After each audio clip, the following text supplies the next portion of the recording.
जय श्री राम सनातनियों।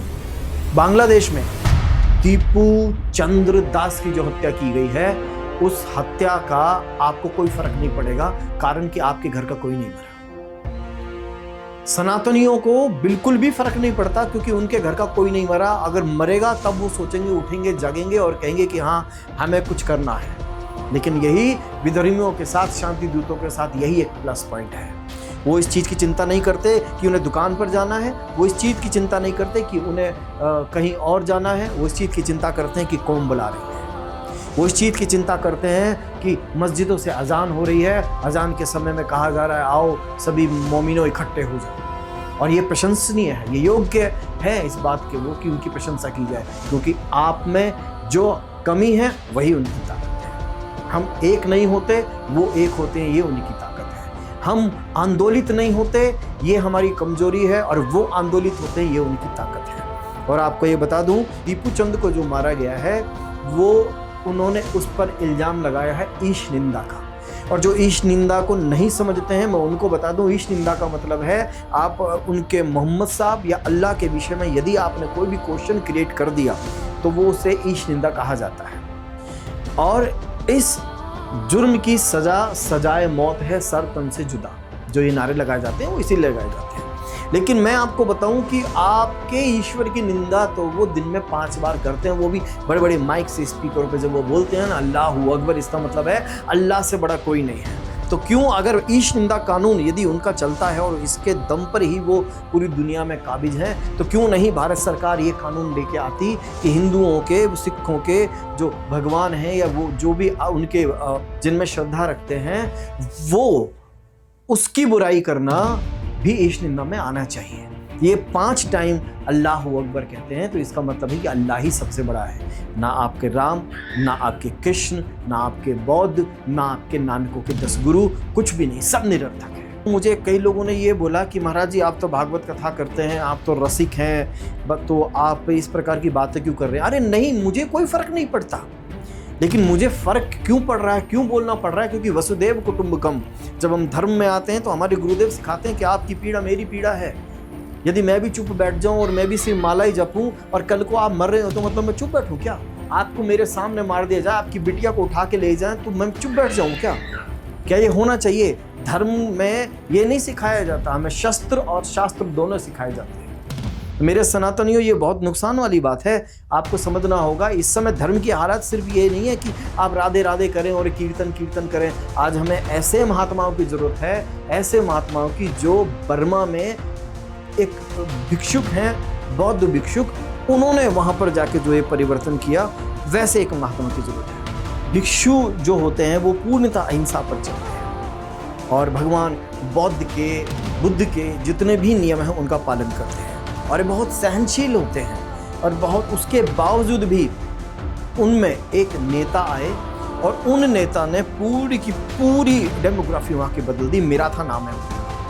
उन बौद्ध भिक्षु ने क्या किया, उन्होंने थोड़े दिन वहाँ आंदोलन किया, और जब उन्होंने देखा कि ये कट्टरपंथी उनके देश का सत्यानाश कर रहे हैं, देश को बेकार कर रहे हैं, तो उन्होंने अपनी जनता को, अपनी कौम को, अपने लोगों को बोला कि आप इनका बहिष्कार कीजिए। और मेरे सनातनियों, आप इस देश से इन्हें अब नहीं निकाल सकते। ये 25 करोड़ से ज़्यादा है, अब नहीं निकाल सकते उनका, क्योंकि उनका तो उद्देश्य यही है कि हमें इस्लामिक राष्ट्र बनाना है। आपको अगर अपना घर बचाना है तो उस बौद्ध भिक्षु के बारे में जानिए। उन्होंने क्या किया? उन्होंने सिर्फ एक सिस्टम चलाया कि इनका आर्थिक बहिष्कार करो। म्यांमार में, बर्मा में, जिसे रंगून कहा जाता है, वहाँ पर उन्होंने एक फार्मूला अपनाया। आपको मालूम है कि शांति दूत 786 लिखते हैं, यही इनकी पहचान होती है। इनके आप घर के आगे ये लिखा हुआ देखेंगे, इनके पर्चों पर ये लिखा देखेंगे, इनके झंडों पर ये लिखा हुआ देखेंगे, और आप इनके वाहन पर भी ये लिखा देखेंगे। उन्होंने एक नंबर दिया 786 के अगेंस्ट में, 969।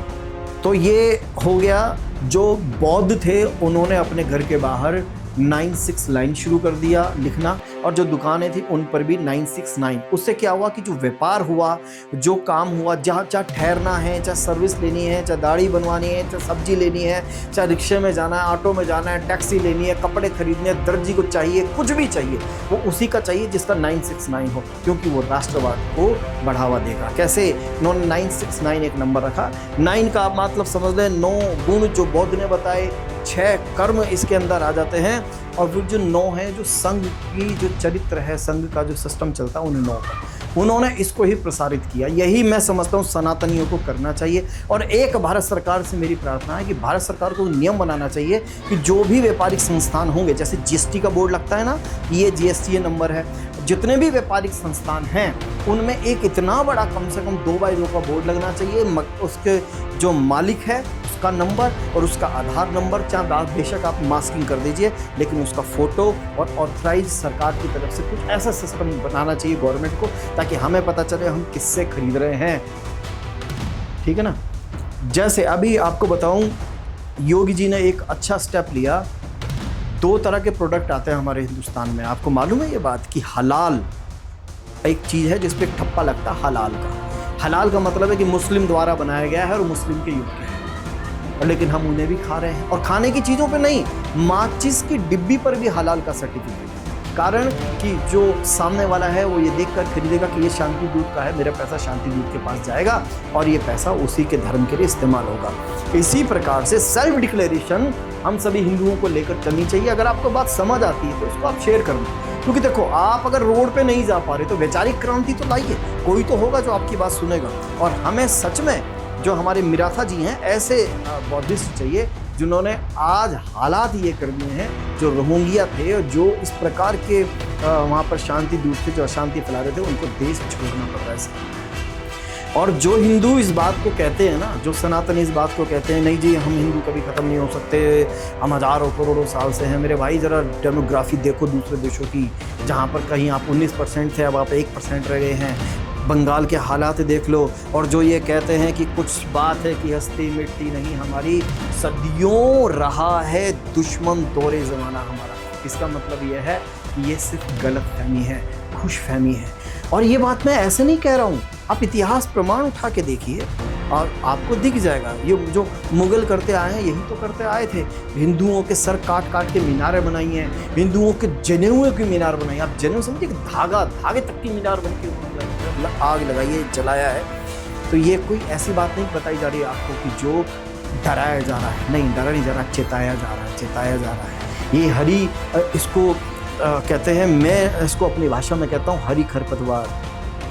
आप भगवान की सुंदर खेती है, लेकिन कितनी भी सुंदर खेती हो, यदि वहाँ खरपतवार पैदा हो जाए ना तो उस खेती को विनाश कर। इस हरी खरपतवार से बचने का एक ही कारण होता है कि जब हम खेती करते हैं तो जो खरपतवार हो जाती है, गमले में भी अगर हम कोई पौधा लगाते हैं तो वहाँ खरपतवार को उखाड़ के फेंक देना चाहिए। इनकी जड़ें बहुत गहरी हो रही हैं मेरे सनातन। अगर जड़ें हिलानी है तो आप किसी तरीके से नहीं ला सकते, क्योंकि देश में लोकतंत्र है। वो कहेंगे ये देश हमारा भी, बहुत चालाक है ये। और जहाँ इनको ज़रूरत पड़ी वंदे मातरम बोलेंगे, क्योंकि इनके पवित्र किताब इन्हें सिखाती है कि जब तक तुम्हारी संख्या कम हो, ज़्यादा ना हो, तब तक चुप रहो। और मैंने पढ़ी है इसीलिए बोल रहा हूँ, ऐसे नहीं बोलता मैं, कि जब तक तुम्हारी संख्या कम है तब तक तुम चुप रहो, और जब तुम्हारी संख्या ज़्यादा हो जाए और तुम्हें लगे तुम उन पर काबिज हो सकते हो तो उन्हें मारो, खदेड़ो। लेकिन यदि वो इस्लाम कबूल कर लें और जजिया दे दें तो तुम उन्हें माफ़ कर दो, क्योंकि अल्लाह बड़ा रहम दिल है। ये इनका रहम दिली, ये मैं आपको समझा। हाँ, आप ही रहम करेंगे, बिल्कुल रहम करेंगे। मैं नहीं कह रहा कि ये क्रूर है, बहुत रहम दिल है। ये क्या करेंगे? ये आपको इस्लाम कबूल करवाएंगे, या आपकी बिटिया को, 13 साल की बिटिया को माँ बनाएंगे और उससे बच्चे पैदा करवाते जाएंगे। अभी एक केस हुआ है, शायद आपको पता ना हो, जाइए यूट्यूब पर सर्च कीजिए। उसमें एक शांति दूत ने अपनी पत्नी को बुर्का ना पहनने पर और बिना उनको बताए बाहर जाने पर ही टुकड़े टुकड़े कर दिए और अपने 2 बच्चों को भी मार डाला। और बिल्कुल भी उसके चेहरे पर हट्टा कट्टा युवक है, आप देखें। उसके चेहरे पर शिकन नाम की चीज नहीं है। हम हिंदुओं की याददाश्त बहुत तेज है, माफ कीजिएगा सनातनियों, याद दिलाना पड़ता है, आपको याद दिलाना पड़ता है कि कन्हैया भी कोई था, आपको याद दिलाना पड़ता है कि कमलेश तिवारी भी कोई था। अरे इससे बढ़िया तो मुझे वो जो म्यांमार में मिराथा नाम के बौद्ध हैं उनकी मुझे शिक्षा बहुत अच्छी लगी। वो स्टेटमेंट हमें अपने दिमाग में बैठा लेनी चाहिए। उन्होंने क्या कहा? उन्होंने ये कहा ठीक है शांति और अहिंसा बुद्ध ने सिखाई है, लेकिन इसका मतलब ये नहीं है कि अगर आप बौद्ध हो, अगर आप भिक्षु हो, अगर आप शांति के पुजारी हो तो किसी पागल कुत्ते के बगल में जाकर सो जाओ। आपको प्रतिकार करना पड़ेगा, आपको स्वयं की रक्षा करनी पड़ेगी। अभी एक घटना आई है प्रीति विहार की, एक बिटिया की। वो अपने वीडियो में स्वयं बता रही है कि मैं एक जर्नलिस्ट हूँ। उस चैनल का नाम मैं नहीं लूँगा, उस बिटिया का नाम भी नहीं लूँगा, लेकिन आप यदि थोड़े से भी प्रबुद्ध हैं और यूट्यूब पर सर्च करना तो आप पा जाएंगे उस वीडियो को। वो बिटिया कह रही है कि उसका जो मालिक था उसका नाम था MD शान चौधरी। और आपको मालूम है चौधरी सुनकर हमें लगता है हिंदू होगा, ऐसा कुछ नहीं है। मुसलमान भी अपने नाम के पीछे चौधरी लगाते हैं। बहुत देखो ना, शार्प माइंड है। ये धर्म बदलते हैं, पीछे का कास्ट नहीं बदलते ताकि आप बेवकूफ़ बन जाओ। ज़्यादातर अपना नाम राजू बताएंगे, बंटी बताएंगे, राहुल बताएंगे, लेकिन इनकी चाल जो है आपको समझनी पड़ेगी, तभी आप बच पाएंगे। उस बिटिया ने अपने वीडियो में ये साफ बताया है कि मुझे मेरा जो इस्लामिक जो ये मालिक था वो मुझे बार बार कह रहा था कि तुम धर्म परिवर्तन करो, कारण कि तुम शक्ल से मुसलमानी लगती है।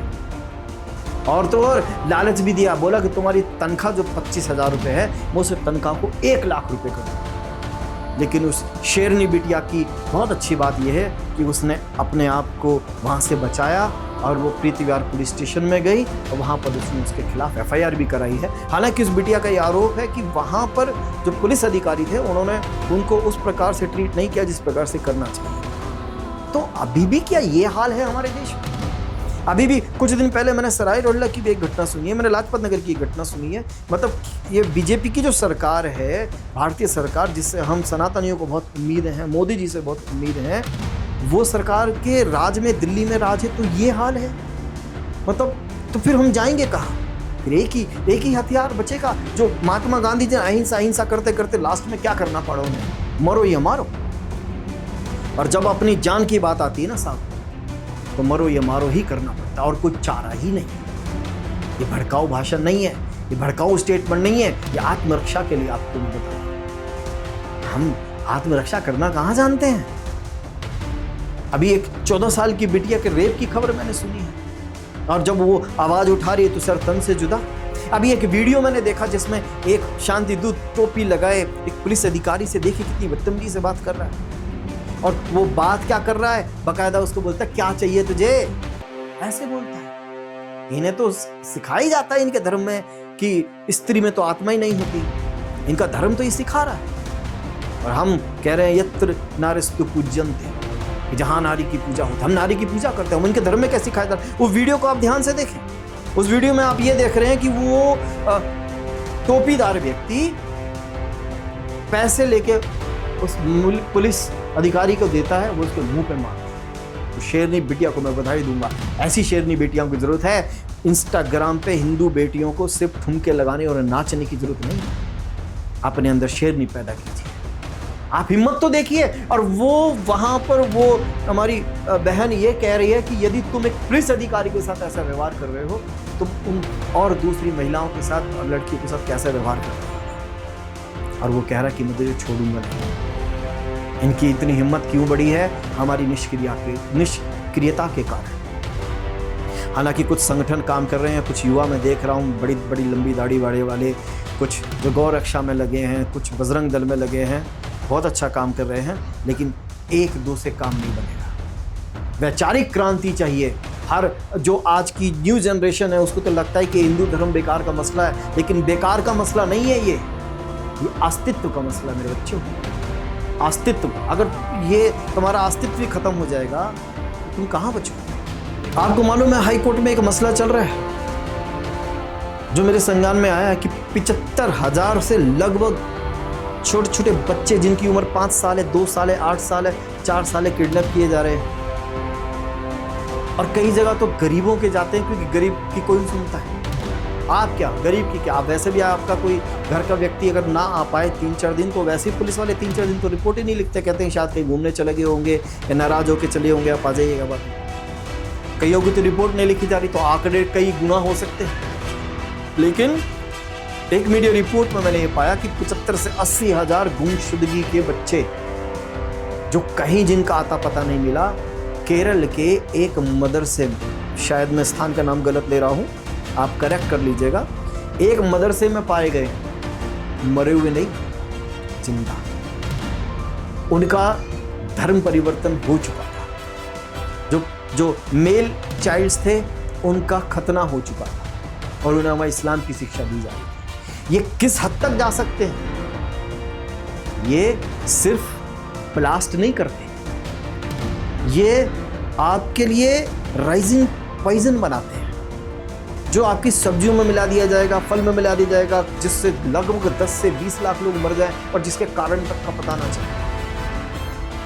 ये सिर्फ ब्लास्ट तक नहीं रहते, ये सिर्फ पॉइजन मिलाने तक नहीं रहते, ये बहुत अच्छे हैं, ये डॉक्टर की प्रोफाइल में है तो भी आपको मार रहे हैं, ये गायनेकोलॉजिस्ट हैं तो भी आपको मार रहे हैं, ये कार्डियोलॉजिस्ट है तो भी आपको मार रहे हैं। वो अपने धर्म पर टिका है और जिहाद ही इनका धर्म है। वो चाहे सब्जी बेचने वाला हो, चाहे वो नारियल वाला हो, चाहे वो मैकेनिक हो, चाहे वो कोई भी हो, उनका एक ही उद्देश्य है, आपको ख़त्म करना। और आप इनके कई वीडियो आप देख पाएंगे जिसमें ये कह रहे हैं कि हम इस हिंदुस्तान को इस्लामिक राष्ट्र बना के रहें। हम तो 20, 25, 30 साल बाद या 10 साल बाद हिंदू बहुत कम रह जाएंगे। हमें उनकी चिंता है, आने वाली पीढ़ी की चिंता है, आने वाले भविष्य की चिंता है। क्यों? क्योंकि एक रिपोर्ट ये बताती है कि 2050 तक इनकी जो अनुपात है, जो वृद्धि है, जो इनका डेमोग्राफी, इनकी खुद की 77% बढ़ चुकी है। इनकी जो संतान उत्पन्नता का जो रेशो है, वहीं हिंदू 33%। तो आज जब ये 25 करोड़ हैं, तुम्हारी नाक में दम कर रहे हैं, जिस दिन ये 30, 40, 50 करोड़ भी हो गए, आपको घर से निकाल के जिंदा मारेंगे, जैसे बंगाल में मारा गया है, और आप कुछ नहीं कर पाएंगे। कम से कम इस वीडियो को शेयर कीजिए ताकि जो सोए हुए हिंदू वो जाग सके।